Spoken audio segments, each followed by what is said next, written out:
Ever feel like studying is a never-ending nightmare? Flashcards might be your ticket out of that struggle. Let's explore how to create flashcards that can actually make studying less of a struggle.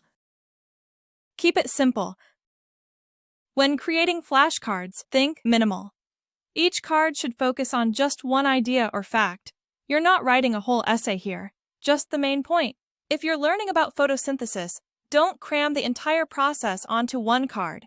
Instead, use one card for the definition of photosynthesis, another for the chemical equation. That way, each card does one job, and it does it well.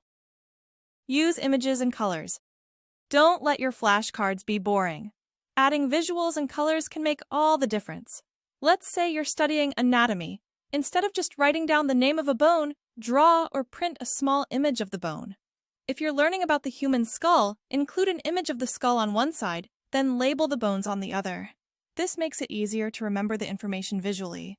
As for colors, imagine you're learning different vocabulary words in a new language. Use green for nouns, blue for verbs, and red for adjectives. Not only does this make your flashcards more engaging, but it also helps your brain associate information with different colors. Visual memory is a powerful tool, so take advantage of it. Add questions and answers. Flashcards work best when they challenge you. Each card should have a question on one side and the answer on the other.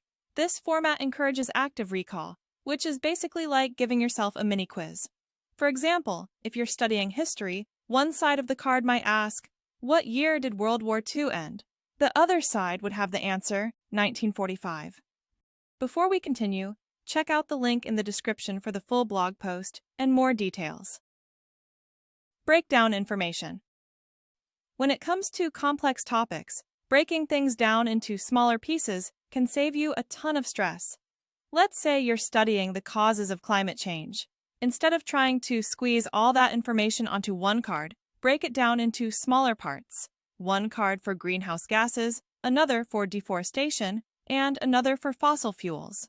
This method, called spaced repetition, allows you to focus on bite-sized pieces of information and review them at intervals. Imagine you're climbing a mountain. Trying to tackle it all in one go is exhausting and overwhelming. But breaking it into manageable sections? That's how you reach the top without burning out. This not only simplifies the information, but also helps you build a narrative in your mind. Practice regularly. Consistency is key. Reviewing your flashcards regularly helps strengthen your memory. Think of it like exercising a muscle. The more you work on it, the stronger it gets.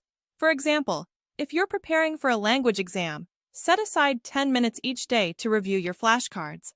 Go through the cards in a different order every time to make sure you're really learning the material, not just memorizing the order of the cards. The key is to make it a habit, whether it's while you're commuting, during a lunch break, or right before bed. Talk it out. Sometimes just saying things out loud helps you remember better. After reviewing a flashcard, try explaining the concept out loud like you're having a conversation with a friend.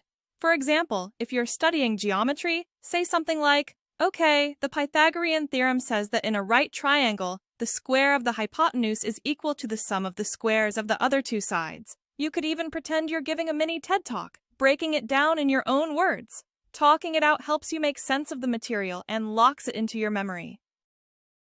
That's it for today. Follow these steps to create flashcards that can turn studying from a chore into a more manageable and effective process.